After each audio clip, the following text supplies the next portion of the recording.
है 9 साल 9 सवाल। 9 साल 9 सवाल।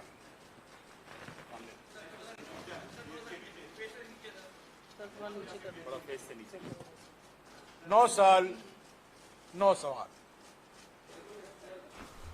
नमस्कार, जनसंवाद में आपका स्वागत है दोस्तों। आज बड़ी खबर निकल के आ रही इस वक्त की, जहां प्रधानमंत्री मोदी और भाजपा सरकार की 9 साल पूरे। कांग्रेस ने पूछे 9 बड़े सवाल। कहा प्रधानमंत्री ने देश को कई दशक पीछे ढकेल दिया है। बोला बड़ा हमला, मोदी सरकार से 9 सवाल पूछ पूरी तरीके से घेर दिया है। कांग्रेस सरकार के 9 सवाल हम आपको गिनाएंगे, लेकिन आपको बता दें मोदी सरकार 9 साल पूरे होने पर कांग्रेस ने बीजेपी पे हमला बोला। कांग्रेस ने अपने ट्विटर हैंडल पे कई ट्वीट कर पीएम मोदी से 9 सवाल पूछ लिए हैं। 9 सवाल पूरे होने पर कांग्रेस ने सरकार पर कटाक्ष करते हुए शासन पर कई सवाल खड़े किए।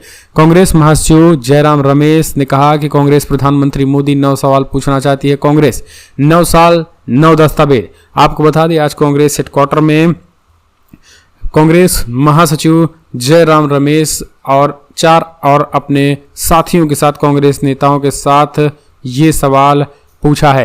आपको बता दें सवाल पूछा क्या है। सबसे पहला सवाल जो है वो हम आपको पूछ लेते हैं, बता देते हैं। सबसे पहला सवाल ये है अर्थव्यवस्था पर, दूसरा है कृषि और किसानों पर, तीसरा है भ्रष्टाचार और मित्रवाद पर, चौथा है चीन और राष्ट्रीय सुरक्षा पर, पांचवा है सामाजिक और सद्भाव पर, छठा है सामाजिक और न्याय पर, सातवां है लोकतांत्रिक संस्थाओं पर, आठवां है जन कल्याण की योजनाओं पर और फिर 10वां है कोरोना मिसमैनेजमेंट पर। तो इस तरीके से उन्होंने सवाल खड़े किए हैं।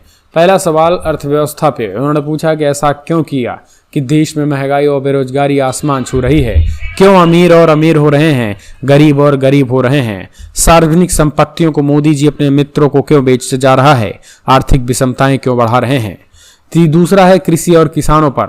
ऐसा क्यों है कि पिछले 9 सालों में किसानों की आय दोगुनी नहीं हुई। काले कृषि कानूनों को रद्द करते समय किसान संगठनों के साथ हुए समझौतों को अभी तक लागू क्यों नहीं किया गया। एमएसपी की गारंटी क्यों नहीं दी गई। तीसरा भ्रष्टाचार और मित्रवाद पर उन्होंने कहा है, कांग्रेस ने कहा कि ऐसा क्यों है कि अडानी को फायदा पहुंचाने के लिए एलआईसी और एसबीआई में जमा जनता के खून पसीने की कमाई को दांव पर लगा दिया। भ्रष्टाचार को खत्म करने की बात करने वाली प्रधानमंत्री इस पर जवाब क्यों नहीं देते। अडानी की फर्जी कंपनियों में 20,000 करोड़ रुपए किसके हैं। इसके साथ चौथी है कि चीन और राष्ट्रीय सुरक्षा। ऐसा क्यों है कि चीन को लाल आंख दिखाने की बात करने वाले प्रधानमंत्री ने उन्हें 2020 में क्लीन चिट दे दी, जबकि वो आज भी हमारी जमीन पर कब्जा करके बैठा है। सामाजिक सद्भाव। ऐसा क्यों है कि चुनावी फायदे के लिए जानबूझकर बंटवारे की राजनीति को हवा दी जा रही है और समाज में डर का माहौल बनाया जा रहा है। सामाजिक न्याय। ऐसा क्यों महिलाओं और दलितों, एससी, एसटी, ओबीसी और अल्पसंख्यकों के खिलाफ हो रहे अत्याचारों पर प्रधानमंत्री चुप क्यों रहते हैं। वो जातिगत जनगणना की मांगों को क्यों नजरअंदाज कर रहे हैं। इसके साथ 7वां है लोकतांत्रिक संस्थाएं। ऐसा क्यों है कि विपक्षी दलों और नेताओं के खिलाफ बदले की भावना से कार्रवाई की जा रही है। क्यों जनता द्वारा चुनी हुई विपक्षी दलों की कई सरकारें गिराई गई। पिछले 9 सालों में संवैधानिक और लोकतांत्रिक संस्थाओं को कमजोर क्यों बनाया गया है। इतना ही नहीं, 8वां है जन कल्याण की योजनाएं। ऐसा क्यों है कि बजट में कटौती करके मनरेगा जैसी जन कल्याण की योजनाओं को कमजोर किया गया। गरीब, आदिवासी और जरूरतमंदों के सपनों को क्यों कुचला जा रहा है। इसके साथ कोरोना मिसमैनेजमेंट। ऐसा क्यों है कि कोरोना के कारण 40 लाख लोगों की मौत के बाद उनके परिवारों को मुआवजा देने से मना कर दिया गया। क्यों अचानक लॉकडाउन करके लाखों कामगार साथियों को घर से बेघर होने के लिए मजबूर कर दिया गया।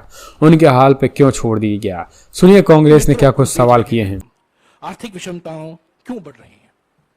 तो ये पहला सवाल अर्थव्यवस्था से जुड़ा हुआ है और खास तौर से बढ़ती हुई आर्थिक विषमताओं के संबंध में है। दूसरा सवाल कृषि और किसान से संबंधित है, कृषि और किसान से जुड़ा हुआ है। ऐसा क्यों है प्रधानमंत्री जी कि पिछले 9 सालों में भी किसानों की आय दोगुनी नहीं हुई है। ये उनका वादा था, ये वादा अभी तक पूरा नहीं हो पाया। 3 काले कृषि कानूनों को रद्द करते समय किसान संगठनों के साथ हुए समझौतों को अभी तक लागू क्यों नहीं किया गया है। एमएसपी की गारंटी क्यों नहीं दी गई है। इस पर बहुत लंबी चर्चा हुई है। पहले किसान संगठनों के साथ सरकार की बातचीत हुई, संसद में भी इस पर बहस हुई, ये काले कानून पारित हुए, उसके बाद मजबूरी से प्रधानमंत्री ने इसको वापस लेना पड़ा। तब के समय कुछ बातचीत हुई किसान संगठनों के साथ, और आज भी रद्द करते वक्त जो वादे किए गए थे, जो गारंटी दिए थे, आज तक वो पूरे नहीं हुए हैं। तीसरा सवाल प्रधानमंत्री से, ये तीसरा सवाल पिछले 3-4 महीने से हम कर रहे हैं।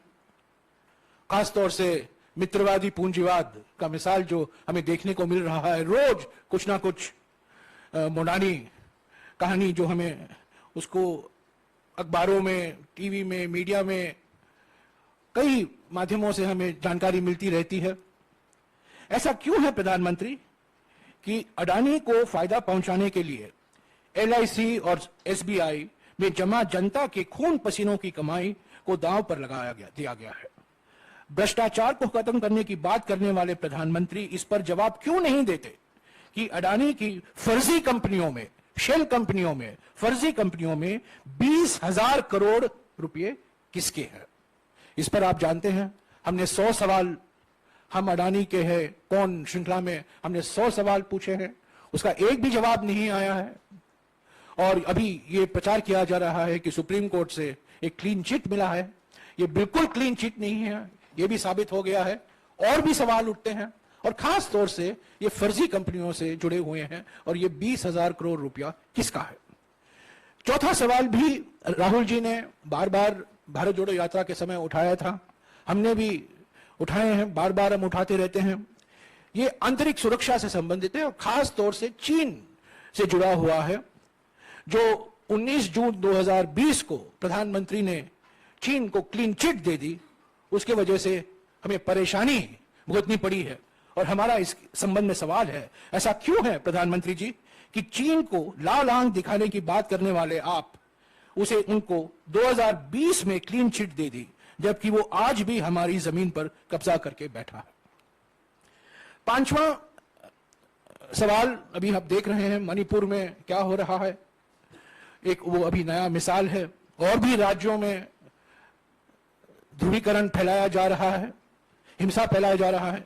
सामाजिक सद्भाव जो बिगड़ा है, सामाजिक सद्भावना जो बिगड़ा है, उस पर यह सवाल है, ऐसा क्यों है प्रधानमंत्री जी कि चुनावी फायदे के लिए जानबूझकर बंटवारे की राजनीति को हवा दी जा रही है और समाज में डर और माहौल बनाया जा रहा है। एक तरफ राजनीतिक विरोधियों के खिलाफ डर और धमकी, और दूसरी तरफ समाज में अलग अलग धर्म, अलग अलग जाति, अलग अलग भाषा, अलग अलग प्रांत में बंटवारे की राजनीति का उपयोग किया जा रहा है अपनी राजनीतिक मकसद के लिए।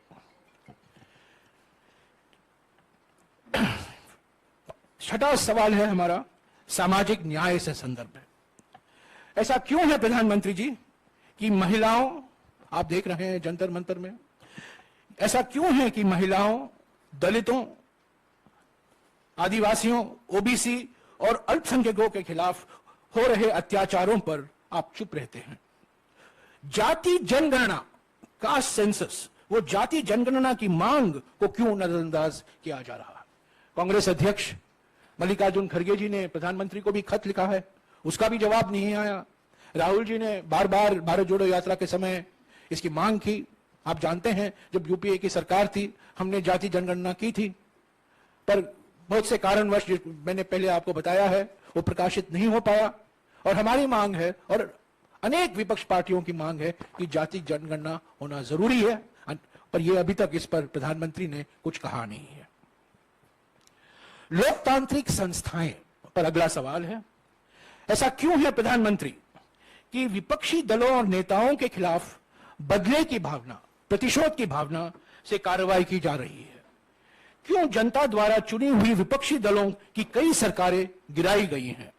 पिछले 9 सालों में संवैधानिक और लोकतांत्रिक संस्थाओं को क्यों कमजोर किया जा रहा है? 8वां सवाल, जन कल्याण की योजनाएं, मिसाल के तौर से महात्मा गांधी नरेगा।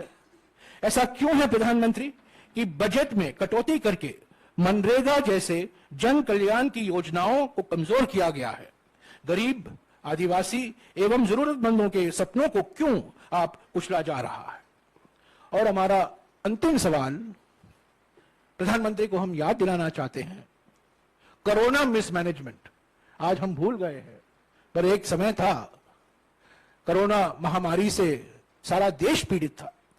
ऐसा क्यों है प्रधानमंत्री कि कोरोना के कारण और खास तौर से कोरोना मिसमैनेजमेंट के कारण, कुप्रबंध के कारण 40 लाख लोगों ने अपनी जान गंवाई। 40 लाख लोगों की मौत के बाद भी उनके परिवारों को मुआवजा देने से मना कर दिया गया। क्यों अचानक लॉकडाउन करके लाखों कामगार साथियों के घर को घर जाने के लिए मजबूर किया गया और उन्हें उनके हाल पर छोड़ दिया गया? तो साथियों, ये 9 सवाल हैं, 9 साल के 9 सवाल, भारत जोड़ो यात्रा के 9 सवाल, राहुल जी के 9 सवाल, हमारे कांग्रेस अध्यक्ष के 9 सवाल, कांग्रेस पार्टी के 9 सवाल और देश की जनता का 9 सवाल। तो ये 9 साल हैं, 9 सवाल हैं और प्रधानमंत्री को, खास तौर से प्रधानमंत्री को चुप्पी तोड़ने की अभी वक्त आ गया है और जरूरी है।